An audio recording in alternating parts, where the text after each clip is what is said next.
very early age, we're programmed with no being negative. Is it negative? Hey, it's just the way we've been programmed, right? And that's I think where it comes from. I think that's why so many adults, 20-year-old, 30-year-old, 40-year-old, 50-year-old, 60, 70-year-old people are still afraid of rejection. And it's kind of sad. I don't really hear no. I don't hear no. I hear no, not now. I hear no, I need more information. Well, truly, that word is no longer emotionally charged for me. A pretty immediate willingness to move on. Realizing that no is not the end of the world. And that's how I used to hold it. You know, and no is really, it's like a death sentence. That sounds crazy coming out of my mouth, but like that. And it's not.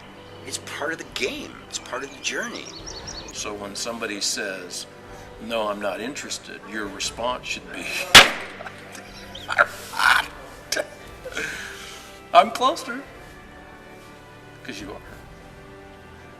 And what's fun is, if you have that response to a prospect that just said no, like you high five them, thank you, cha-ching, then you just gave your prospect a little lesson on falling forward with no's, which could reframe for them who you are and what you're doing.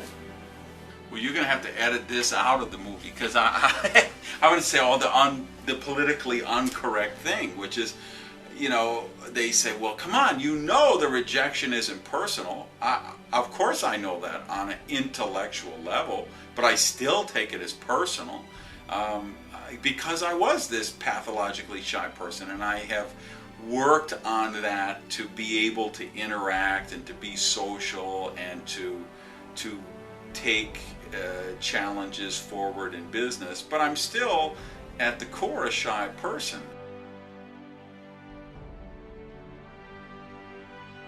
I got to the point in my life where I had 3 jobs, 2 part-time jobs. I had to go and get vouchers from the state to buy milk for my daughter. And it was at that point that I heard more no's in my life than at any point. It was, today as you success, we hear it less. But at that point, it was almost every single person that I talked to said, Art, that's it. You're going to be one of those welfare guys. You're going to be one of those welfare families. And that was probably that point in my life where it was a defining moment. And I had to break through more no's than ever before to get through that. I think you've got to make a conscious reframe.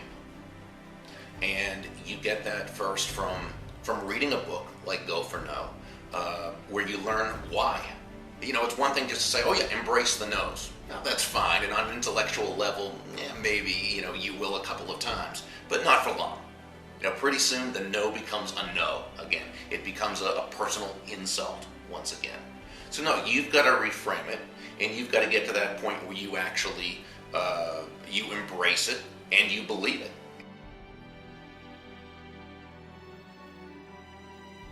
My goal was to do 3 presentations a week, 12 a month, knowing that probably 11 of them would say no, and my goal was to sign up 1 person a month for 2 years.